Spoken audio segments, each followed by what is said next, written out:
Yes, across. And especially the full hollows, they just pop. And they make that noise. If you Yeah, I heard that. Yeah. that is. All right, we're going. Okay, so thanks everybody for coming today. My name is David Poland. I go by Heavy Duty SG 135 on both Straight Razor Place and Badger and Blade. So we're going to do a little honing clinic today. Basically, my view on honing is it's not rocket science, and it's not a black art. There's a little bit of there's a lot of scientific process to it and a little bit of experimentation. But I think that if you have the fundamentals, then you're going to save yourself a lot of frustration. And basically that's what I'm trying to teach you today, is basically what I consider to be the fundamentals of honing a razor. There's a ton of ways to do it, a ton of ways to put a great edge on a razor. I'm not saying by any means my way is the only way, but this is the way that I've developed for myself and makes the most sense for me.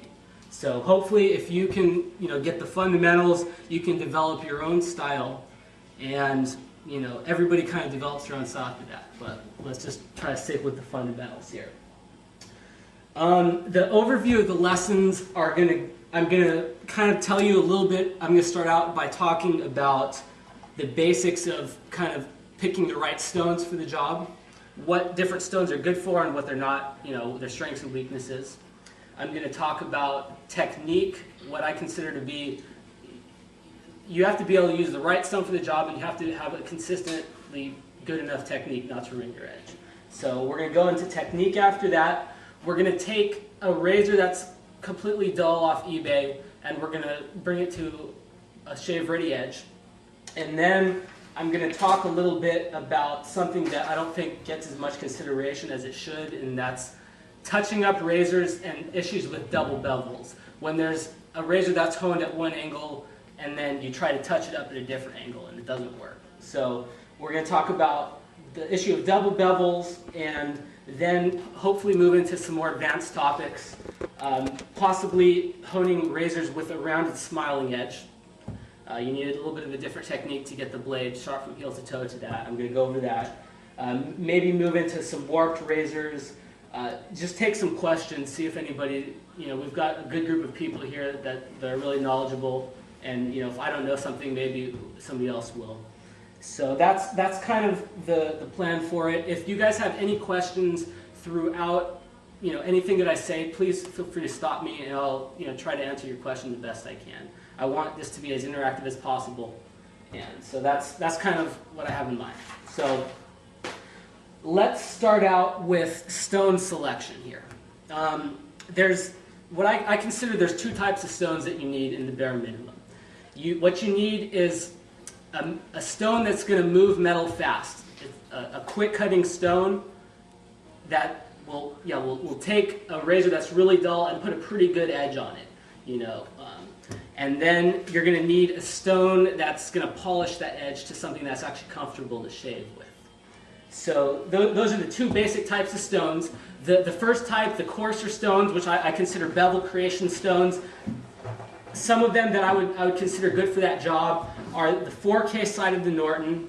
Or before I go into that, I consider stones that are useful for razors in that area between 1K at the lowest. I wouldn't go any lower than 1K or higher than 4K because it's going to be too slow of a cutter. So the obvious choice is the Norton 4K. It's a relatively slow cutting bevel creator, but it'll do the job. So you have your 4K Norton. Definitely the DMT 1200 grit stone. It's the extra fine, cuts metal really quick. You can use, there's some Shapton 1K and 4K. I don't have any experience using those stones, but I've heard good things about them. And also the Spyderco mediums and even the fine stone is pretty rough. So those are all stones that I would consider useful for creating an initial edge on a razor. Further than that, you have, after the 4K, you've got 6K up to 15K on stones. Shapton makes a 16K, even a 30K stone is pretty expensive. But, generally you're looking at between 6K and about 12 to 15K. Some pace are good too. You can get about 60,000 grit chromium oxide. So those are the type of grits that are not really going to cut fast, but they're going to polish the edge that's already sharp, and it's going to give you something that's going to be comfortable to shave with. I wouldn't recommend shaving with anything probably below 8K is probably as low as most people are going to want to go. I've heard about some German people using 6K, but I don't know. So you have the Norton 8K side, the yellow side. It's a pretty fast cutting stone for a polisher.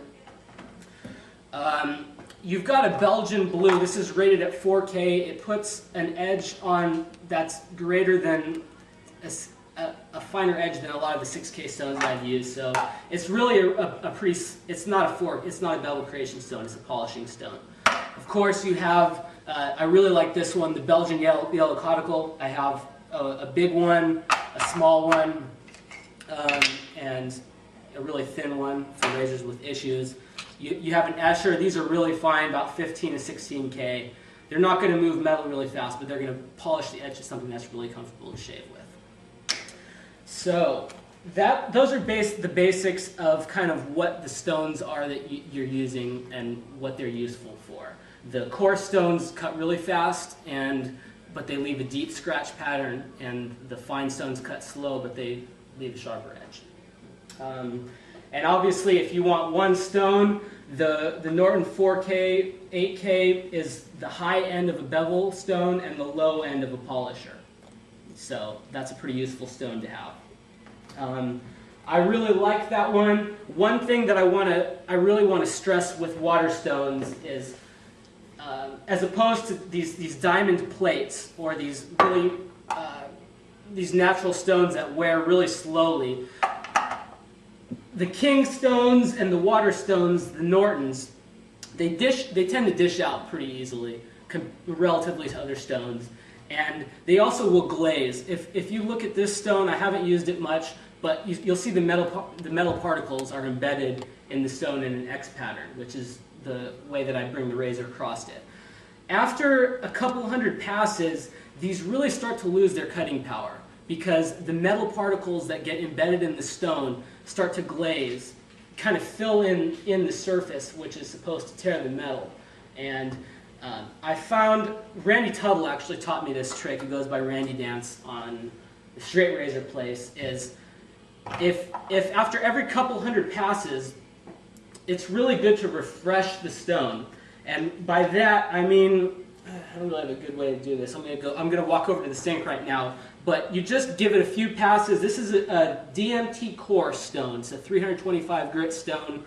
I really don't like the surface that the Norton lapping stone leaves. It's too coarse and gritty for my taste. So what I'm going to do is I'm going to go over to the sink, and I'm just going to I'm going to refresh the surface. So now the surface is refreshed, and it's going to cut a lot faster and more effectively. So it's going to give me more for my time, I guess you could say. See how it's white there? You'll see when you use it, if you practice on yourself, it'll take metal off a lot quicker. So that's something I'd recommend if you're using the Norton. I really think you need to get like some type of a lapping stone or a 1000 grit sandpaper with something that's a really flat surface. So that is basically what I have to say about stones. One more thing I want to say is on the size of the stones, it really helps, especially when you're learning, if you can actually round it out a little bit. If you round the edge a little bit, if you have a right angle, then it's easier to chip the stone and it's easier to damage your edge on it. If it's rounded, you're going to be happier. So the way that I do it is I make a circular motion like this, and I slowly turn the stone as such, like that. So I'll show you, and that'll round the stone out. And that's pretty much, you don't really need much, and that'll help you refrain from damaging your edge. So now we're going to move on to honing technique, which is at least as important as choosing the right stone. So I'm going to start with a littler stone so I can hold it in my hand. It's a little bit easier for me.